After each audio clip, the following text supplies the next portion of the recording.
Hey there. Thanks for joining Talk ETFs, ETF.com's weekly video series. I'm Sumit Roy, Senior Analyst here at ETF.com, and today I'm joined by Weldon Rice, Head of AI ETFs for Qraft Technologies.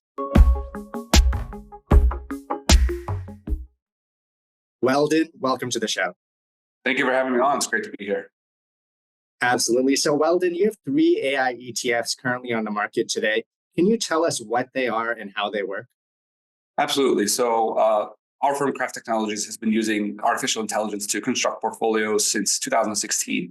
And in 2019, we launched the second two of the two products, ETFs, using our artificial intelligence to choose the stocks in the portfolio. Those are the QRFT, Qraft AI Enhanced Large Cap ETF. And then we also have a Momentum ETF we launched at the same time, AMOM, the Qraft AI Enhanced Large Cap Momentum ETF. And those funds are really coming from the background of our founder and our team, which is from a real quantitative background. So we're using, factors, both academic from the academic space that have been researched and shown throughout, the markets to, find risk premium. But at the same time, we also, using AI, we're actually looking and finding our own factors in the market, and then using the latest deep learning technology. Sounds really fancy, but using some of the techniques that you find in something like ChatGPT right now, all the way back in 2019, to look at the relationship between those data points and how those work. And then in November of last year, we launched LQAI in partnership with LGI Research, and really the new factor that came into that portfolio was that we were able to use something like a ChatGPT. They have their own large language model, and we're able to read news data to incorporate into some of that traditional data analysis of the fund. And we get a little bit different portfolio out of that. So in the end, we have three ETFs, all in large cap space. When it comes to the holdings, QRFT has about 300 holdings in there, so very well diversified. AMOM is about 50 holdings, so it can get a little bit concentrated. It's a momentum fund, so it's fun to see a lot of those tickers in there. And then LQAI has 100 stocks in the portfolio. That's interesting. So, Weldon, you mentioned your founder has a quantitative background.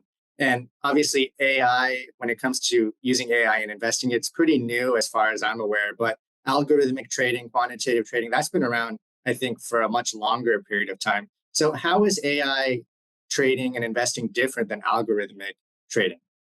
Sure. So you're right. AI has been in the markets for actually a long time, even longer than 2016 when we started. So what we really wanted to do, and what's very different, is we wanted to bring AI into the broader market, right? Algo trading, high frequency trading. This has been really reserved more in the hedge fund space, very small quant shops. It hasn't really touched or penetrated the more fundamental, broader market, especially when you look at the ETF space, which has traditionally been, all about getting passive exposure to an index. We've seen a rise, sort of as of late as well, in terms of active ETFs coming to the market. And I think AI is, the way we're delivering AI is bringing that into an ETF. And probably the main difference is just really the frequency. So you hit on a really interesting point in terms of artificial intelligence, in terms of how far in advance can it predict. So really, we really only get about a month out in terms of how far we can predict using AI. So our funds are rebalancing every month, so they're very active, and we're constantly updating the models, and it's learning and taking in the new data points.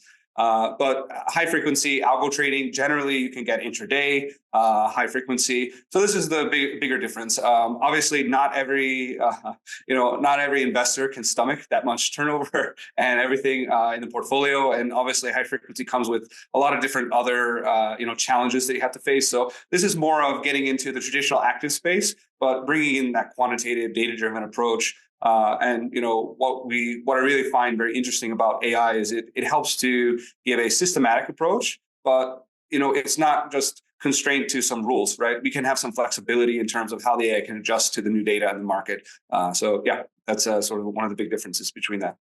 I'm glad you brought that up, Weldon, because I was curious how much human judgment is combined with the signals that you're getting from the AI when it comes to determining what stocks to buy and sell. Is it a lot of human judgment still, or is the AI, more in command?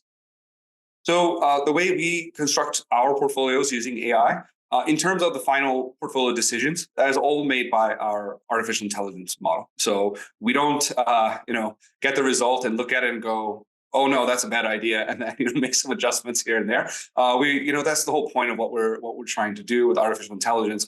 However, you bring up an interesting point in terms of AI, and there's a lot of polarization around it, and is it going to take over and all this stuff, but in the end, the decisions on what data goes into the portfolio, sort of what universe is selected to get it, for the AI to choose from, and all those sorts of things. Those are all humans' decisions. So we combine the expertise, financial expertise. We have experts here at Qraft in the financial industry, and we leverage those financial expertise to guide the AI.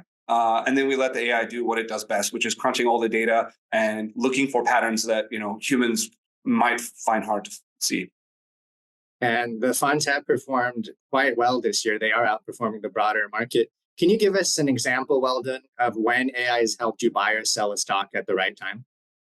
Sure. Well, in the past, our momentum fund back in 2021, when Tesla's kind of fallen out of favor, but back in those days, the fund was really getting in and out of Tesla quite a bit. And we've also seen, for example, last year, our momentum fund, and I choose a momentum fund because it tends to be a bit more in and out of stocks quite a bit. We had about an 8% allocation in NVIDIA back in May, and then in June we went to zero after that, and then the next month we picked it back up again in about another 8 or 9%. So it's in terms of momentum, the AI is looking at when it's time to take profit, when it's time to reinvest back again. And, looking back even at this month, we had a large allocation in January to NVIDIA as well as Apple. And we paired those back this last month a little bit. So we still have a decent allocation to those, but, we did take a little bit of profit back in January. And we have Broadcom as our number one holding this month in AMOM. Yeah. Interesting. And are these models telling you, well, for the momentum one, I'm assuming the models are telling you to kind of overweight technology, given how well it's been doing recently. Is that what they're generally saying by, the things that are working, technology, healthcare, things like that? Absolutely. So obviously in a momentum fund, you're sort of wanting to follow the trend of the market. So our portfolios are telling us stay in tech, and it hasn't changed so far. And we're in the momentum fund, we're about 50% allocated to tech right now in that portfolio. And it has been that way for the last 2 months, actually. And when I look back on the history of sort of how the momentum fund is allocated in its sector allocation, the last time it was in 50% was right out of the COVID crisis. So it's quite interesting for me to see that, because it may be a signal that, hey, look, the market may still be ready to go higher. We'll see. Obviously, there's going to be, I believe, some volatility. We had a CPI reading last week that brought the market down, but then the next day we were right back up again. And obviously, this week we've got NVIDIA earnings coming out, and sort of the market's sort of figuring out, okay, is this overpriced or what? But so far, that's really paid off. And as you said, year to date, the momentum fund is sort of pretty much doubled the S&P so far this year. Right. So, Weldon, you have 3 AI ETFs on the market today. Can we expect more ETF from you in the future? And are they also going to be powered by AI? Well, we are an AI solutions company, so all of our portfolios going forward in the future are going to be powered by AI. We're constantly looking at new opportunities going down the road. So we'll see what sort of things we can build out. We've only launched funds in the large cap space, but in terms of our company, we have capabilities in multi-asset. We've launched long short strategies as well for other clients. So let's see what the future holds in terms of what our AI can do in different spaces. Fantastic. Well, we're going to have to leave it there. Weldon, thanks so much for taking the time and sharing your insights with us. Absolutely. I really appreciate it. Thank you.